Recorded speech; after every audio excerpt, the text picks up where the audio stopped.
Tagore school बावड़ी की online class में आप सभी का फिर से स्वागत है। सभी स्टूडेंट्स को गुड मॉर्निंग। हम जो ऑनलाइन क्लास है उसमें नाइट्रोजन चक्र के बारे में अध्ययन कर रहे हैं कि नाइट्रोजन चक्र क्या होता है। उसका मतलब क्या है कि विभिन्न, जैसे हम बात करें कि विभिन्न प्रकार की जो क्रियाएं होती है या विभिन्न उपयोगों के पश्चात वायुमंडल में नाइट्रोजन का वापस चले जाना, वो क्या कहलाता है? नाइट्रोजन चक्र कहलाता है। और नाइट्रोजन चक्र के कारण ही वायुमंडल में नाइट्रोजन की मात्रा क्या रहती है? स्थिर रहती है। यदि मैं आपको पूछना चाहूं कि प्रकृति में या बात करें वायुमंडल में सर्वाधिक मात्रा में पाए जाने वाली गैस कौन सी है, तो आपका आंसर क्या होगा? कौन सी गैस है? Nitrogen gas. फिर यदि मैं आपको ये पूछना चाहूं कि इसकी मात्रा कितनी होती है, कितने परसेंट पाई जाती है, तो कितने परसेंट बोलोगे? 78%। कितने परसेंट बोलोगे? 78%। ठीक है।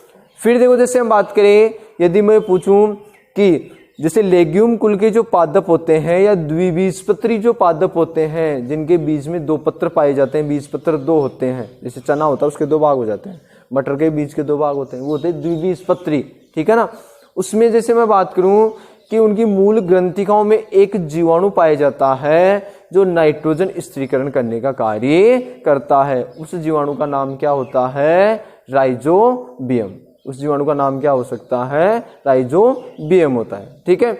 अब देखो, जैसे हम बात करें कि जो वायुमंडलीय नाइट्रोजन का उपयोग पेड़ पौधे सीधे ही नहीं कर सकते हैं, इसका जो उपयोग करते हैं वो नाइट्रोजन यौगिकों के रूप में करते हैं।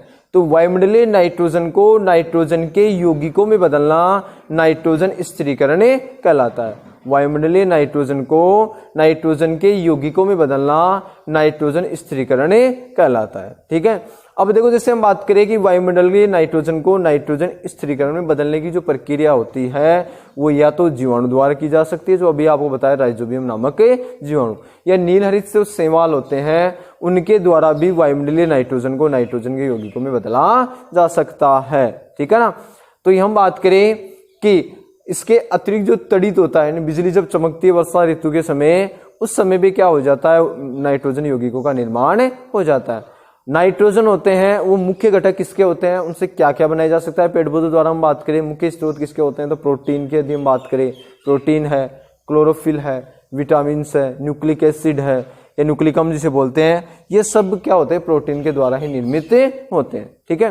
तो पेड़ पौधे उस नाइट्रोजन यौगिकों का उपयोग कर लेते हैं और विभिन्न प्रकार के जैसे उत्पाद, वही उत्पाद जैसे प्रोटीन है, विटामिन है, इन सब का क्या कर लेते हैं? निर्माण कर लेते हैं। और यदि इनका उपयोग कोई दूसरा जंतु कर लेता है जो पादपों को खाता है, तो उनमें ये सारे उत्पाद क्या हो जाते हैं? प्राप्त हो जाते हैं। ये हमने स्टडी कर ली थी। ठीक है। जो मैं आपको जो ये क्वेश्चन पूछ रहा हूं वो आप क्या कर सकते हो? कमेंट बॉक्स में लिख सकते हो। ठीक है ना। जो विषय मान लो कि कौन सा जीवाणु होता है नाइट्रोजन स्थिरीकरण का कार्य करता है, तो आप लिख सकते हो कौन सा जीवाणु होता है? राइजोबियम नामक जीवाणु, इस प्रकार से। ठीक है। अब देखो, इसके बाद में बात करेंगे कि यदि किसी प्रकार का जैसे पादप है, ये जंतु की मृत्यु हो जाती है, तो मृत्यु के बाद ये क्या हो जाते हैं? मिट्टी में उपस्थित जो जीवाणु है, मिट्टी में उपस्थित जीवाणु है या कवक होते हैं, इनसे जो नाइट्रोजन की हम बात करें अपशिष्टों को किसमें बदल देते हैं? नाइट्रोजन यौगिकों में बदल देते हैं। कहने का मतलब है पौधों व जंतु है उनकी मृत्यु के पश्चात, यानी जैसे वो मर जाते हैं तो मृत्यु के पश्चात मिट्टी में उपस्थित जीवाणु व कवक नाइट्रोजन अपशिष्टों को नाइट्रोजन यौगिकों में बदल देते हैं। ठीक है ना। तो अब इसके बाद में हम लिखेंगे, हम क्या लिखेंगे? पौधों व, लाइन चेंज करके लिखना है, व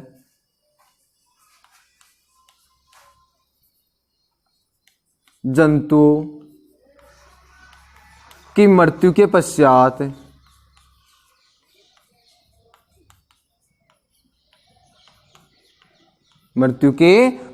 मृदा में जो हम बात करें, मिट्टी में या मृदा में जो उपस्थित पश्चात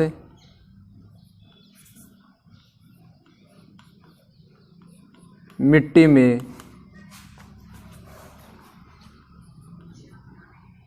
उपस्थित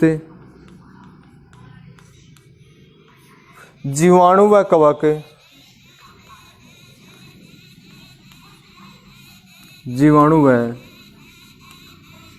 कवक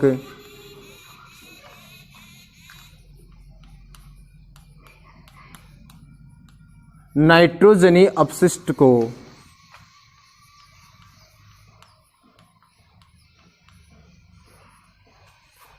अपशिष्ट को किस में बदल देता है, नाइट्रोजन यौगिकों में बदल देता है। अपशिष्ट को नाइट्रोजन यौगिकों में, नाइट्रोजन अपशिष्ट को नाइट्रोजन यौगिकों में बदल देते हैं। किसमें बदल देते हैं, नाइट्रोजन यौगिकों में बदल देते हैं। और इन नाइट्रोजन यौगिकों का पुनः उपयोग किसके द्वारा कर लिया जाता है, पादपों के द्वारा कर लिया जाता है, जो पौधों द्वारा पुनः उपयोग कर लिया जाता है। आगे लिखेंगे कि इन नाइट्रोजन यौगिकों का उपयोग, इन नाइट्रोजन यौगिकों का उपयोग पुनः इनके द्वारा कर लिया जाता है, पौधों के द्वारा कर लिया जाता है, पुनः पौधों के द्वारा कर लिया जाता है। ठीक है ना। इसके साथ साथ ही हम बात करें कि अब इसी प्रकार से हम बात करें कि जो नाइट्रोजन यौगिक होता है उन्हें नाइट्रोजन गैस में बदला जाता है। ठीक है ना। इसी प्रकार से कुछ विशिष्ट जीवाणु जो नाइट्रोजन यौगिकों किसमें बदल देते हैं, नाइट्रोजन गैस में बदल देते हैं। तो कुछ जो जीवाणु होते हैं तो जो नाइट्रोजन जो यौगिक होते हैं उसे किस में बदल देते हैं, नाइट्रोजन गैस में बदल देते हैं। हम लिखेंगे इसी प्रकार क्या पाए जाते हैं, कुछ विशिष्ट जीवाणु, कुछ विशिष्ट जो जीवाणु है, कुछ विशिष्ट जीवाणु नाइट्रोजन यौगिकों को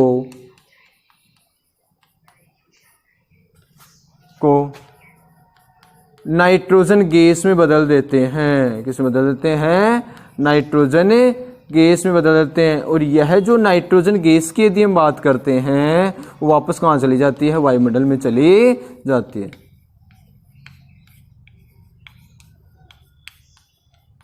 ठीक है। उसके बाद में देखो जैसे हम बात करें कि यह जो नाइट्रोजन गैस की हम बात कर रहे हैं, जो वायुमंडल में क्या हो जाती है, नाइट्रोजन की मात्रा जिसके कारण क्या हो जाती है, स्थिर हो जाती है। तो नाइट्रोजन गैस में बदल देते हैं और यह गैस कहाँ चली जाती है, वायुमंडल में चली जाती है। यह नाइट्रोजन गैस वायुमंडल में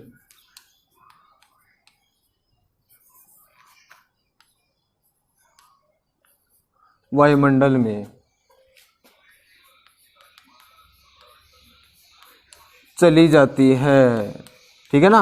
और यदि वायुमंडल में चली गई तो उस स्थिति में यदि हम बात करें तो वायुमंडल में इनकी जो मात्रा है, कौन सी गैस की मात्रा है, नाइट्रोजन गैस की मात्रा, वो क्या रह जाएगी, स्थिर बनी रह जाएगी, वायुमंडल में चली जाती है। और उसके पश्चात हम बात करेंगे जिसके कारण वायुमंडल में नाइट्रोजन गैस की मात्रा क्या होती है, स्थिर होती चली जाती है। और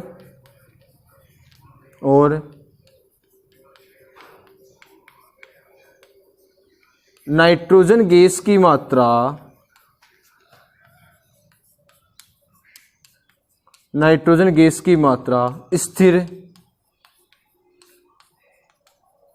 बनी रहती है, स्थिर बनी रहती है। ये किसके बारे में हो गया, नाइट्रोजन चक्र के बारे में। जो नाइट्रोजन चक्र है उसका आरेख चित्र है वो आपकी बुक में दे रखा है, एक बार उसको देखोगे। ठीक है ना। उसको इसी जो मैंने जो वर्णन बनाया उसके हिसाब से उसको समझने की कोशिश करोगे। वही चीज उसमें दे रखी है कि नाइट्रोजन गैस है वो किस प्रकार से नाइट्रोजन यौगिकों में बदल रही है। हो सकता है वो तड़ित के द्वारा बन रही हो या राइजोबियम नामक जीवाणु के कारण बन रही हो। फिर उसका उपयोग पेड़ पौधे किस प्रकार से कर रहे हैं, पेड़ पौधों को जंतु किस प्रकार से काम में ले रहा है। ठीक है ना। फिर दोनों यदि नष्ट हो रहे हैं तो किस प्रकार से उसमें वो मिट्टी में मिल जाते हैं जो भी है। ठीक है ना। फिर पेड़ पौधे दोबारा ग्रहण कर रहे हैं या फिर वायुमंडल में मिल रहे हैं। ये सारा क्या है, नाइट्रोजन चक्र के बारे में। तो नाइट्रोजन चक्र क्यों आवश्यक है, क्योंकि नाइट्रोजन चक्र के कारण ही नाइट्रोजन गैस की जो मात्रा होती है वो कैसी बनी रहती है, स्थिर बनी रहती है। अन्यथा क्या हो जाएगी, स्थिर नहीं रहेगी। तो हम आज पढ़े हैं हमने कि पौधों व जंतु की मृत्यु के पश्चात मिट्टी में उपस्थित जीवाणु व कवक नाइट्रोजन अपशिष्ट को किसमें बदल देते हैं? नाइट्रोजन यौगिकों में बदल देते हैं। और इन नाइट्रोजन यौगिकों का उपयोग पुनः पौधों के द्वारा कर लिया जाता है। पेड़ पौधे इनका उपयोग दोबारा कर लेते हैं। इसी प्रकार कुछ विशिष्ट जीवाणु नाइट्रोजन यौगिकों किसमें बदल देते हैं? नाइट्रोजन गैस में बदल देते हैं। और यह नाइट्रोजन वायुमंडल में चली जाती है और नाइट्रोजन गैस की मात्रा स्थिर बनी रहती है। तो केवल आपका एक नाइट्रोजन चक्र हो रहा है, उसका जो आरेख है, बाकी आपका चैप्टर क्या हो गया है? फिनिश हो गया है। इसलिए पीछे के क्वेश्चन क्या करोगे? देखोगे और उसको सही प्रकार से अध्ययन करने की कोशिश करोगे। साथ के साथ इनको याद करने की कोशिश करना है आपको।